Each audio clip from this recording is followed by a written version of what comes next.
This first story is the most prominent in my brain, and I think it's the oldest as well. But throughout the years, it has stayed with me the longest, and is the first thing I think of when anyone mentions paranormal encounters of any kind. I, by myself, don't attract ghosts. In fact, if there are ghostly things happening and I walk into the room, they normally stop. I do not get chills easily. I am also more than happy to go to a haunted house because I want something to happen.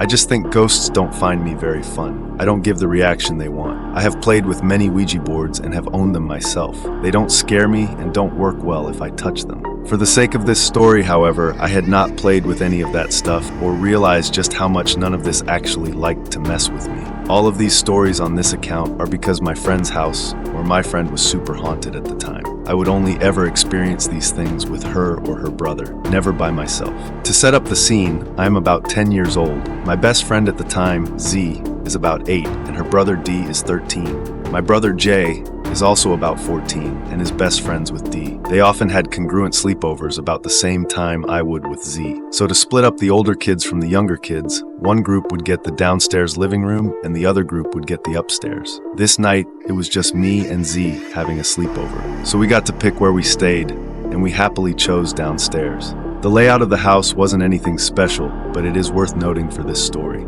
The front of the house had 2 points of entry, the front door and the garage door.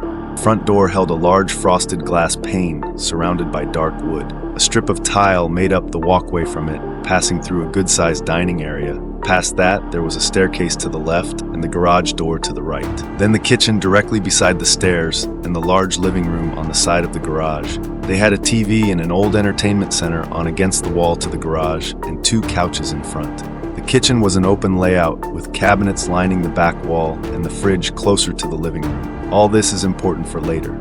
Before this first sleepover, I did not know the house was haunted. I hadn't heard any stories from Z because we honestly hadn't been friends all that long yet. I met her through my brother, but we because fast friends. I remember us raiding her pantry of literally all the snacks we could find and playing Digimon for most of the night. Her parents really didn't care what we did as long as everything was cleaned up afterward.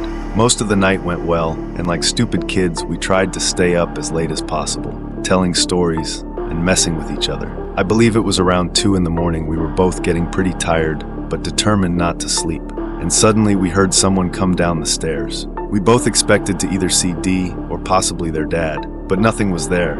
It was just the sound of shoes on carpet. Then those shoes began to tap along the tile, and we followed the noise with our heads. There was only the light of the TV screen, but after the sound passed the threshold of the kitchen, we could see a fully formed black figure. It was much too thin to be anyone in her family. It was honestly too thin to be a person, but it walked along towards the sink, walking towards the pantry on the left before turning around.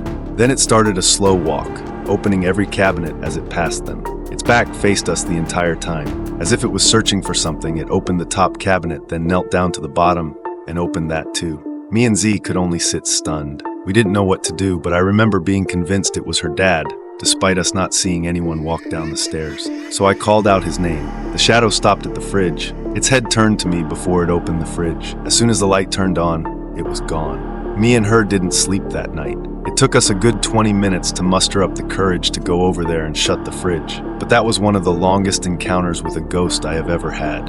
It took its time opening everything up. We did almost get in trouble because we didn't want to stick around and close up everything. Like every kid, we just wanted to huddle under some blankets and pretend everything was fine, which was pretty much what we did until the sun came up.